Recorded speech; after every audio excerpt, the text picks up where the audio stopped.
Hey, Yetta, you know what? I was looking the other day and I found a $16 million investment that looks great. What? Moving forward with the Dekker Team. Moving forward together with the Dekker Team. We are privileged that for over 30 years, we've been able to come alongside you, not only to sell, buy, and invest in real estate over 3,117 times, come alongside you to build your faith, build your fun, your fitness, and I keep wanting to say finances because we're on the episode or the segments where we're talking about money. We're talking about the finances. And so it's not the only thing we talk about, and it's the cornerstone of where we've done our learning. We are going to discover in this segment that what we've been learning is to always be looking. Even if it's not really the plan to buy a certain type of property now, but to always be on the lookout. Or there's a caveat. Okay. Or have somebody looking on your behalf. Which is really the point, right? Sure.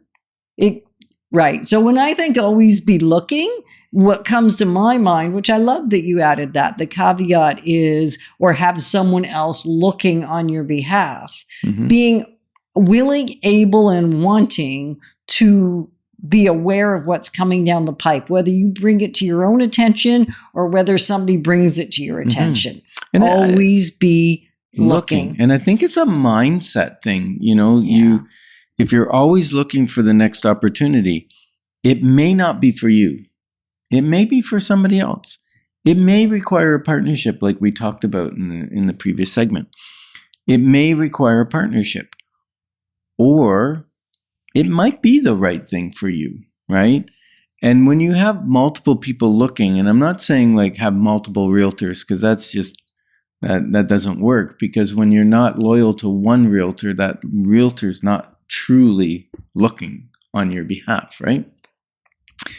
And then, but where I mean multiple people looking is we have someone looking for investments for us, not real estate investments, but stock investments, different kinds of loan investments, and they bring those to our attention, and then we decide whether that will fit our investment strategy or investment portfolio or not. But at least we get to examine it. If we're not looking, we have the blinders on, we can't see any opportunities, and opportunities abound in a down market. Even more than in an up market. Yeah, people are buying in an upper market because, sky's the limit, right? It keeps increasing. They're excited. They'll take risks.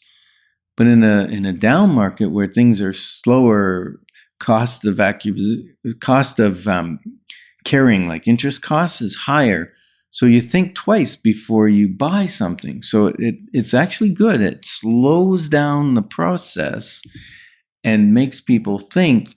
And then you're out there looking for not necessarily the bargain, but you're looking for the right property, the right price, the right terms, so it works for your investment strategy. Right. And so if you're thinking, hey, this is a great dialogue, I love the thought of doing this, or I'm ready to think about loving the thought of doing this, then connect with us at together at dekkerteam.com. Now you got me tripping it up. Together at dekkerteam.com, so that we can have a clarity call, so we can discover or explore together what might be what you want to start looking for. Because until you get some clarity, it's hard to know what to even think about. Right? Where to even go with the looking for. Because the lesson learned this time is really that we can have the skills, the knowledge, the expertise. And if we don't have the right team or the right people, it makes it harder to do as well with the finances that we have. Very well said. Like recently, we've done pretty well. I don't know if you know we did pretty well or we're done. It's hard in stocks. Like we were recommended a certain company. It's called Be and Sell It. It's now been renamed MetaGuest. MetaGuest. And really what it is for small micro hotels and Airbnbs, it's like the mini bar. You know, you can have products there. It's an app on your phone. If the client wants to buy some of those products, whether it's picture on the wall or a bag of chips or whatever it is, they can just go on the app and buy it. It charges their Visa card. Well, that app is what this company produces. And I just think it's a niche where it's going to be valuable, kind of like Airbnb was, or like Uber, because they don't have a lot of product, but they have the app that works, right? And takes advantage of other people's products. So I think it's a good product. So we invested a significant amount of money in it. And that would have been a speculative. So you Yes. don't speculate with money that you can't afford to lose. Yeah, because it's a penny stock. Right. I think, last time I checked, it was trading between 24 cents and 35 cents or something, up and down. It goes up and down because it's a newer company. It's a low cost, right? So when it goes up a few pennies, that's a fairly high percentage increase. So I'm kind of banking that it's going to go up. And so we put our speculative money into that particular one. Right. And again, I'm going to sneeze. Oh. It's nothing to sneeze at or cough at, for that matter. And it really is about the who, because if we didn't have a team of people beyond even our real estate expertise team, Right. we wouldn't have been able to find that opportunity. Right. And if we weren't open to looking, that's really the point. Yes. And our investment guy also found the one that we have stock, or not stock, but we have money in it and it's paying interest, right? So that's our more safer investment, which is paying a set amount each month. So knowing what you want your portfolio to look like and who can help you attain the pieces of the portfolio is a very important piece of the puzzle. Right.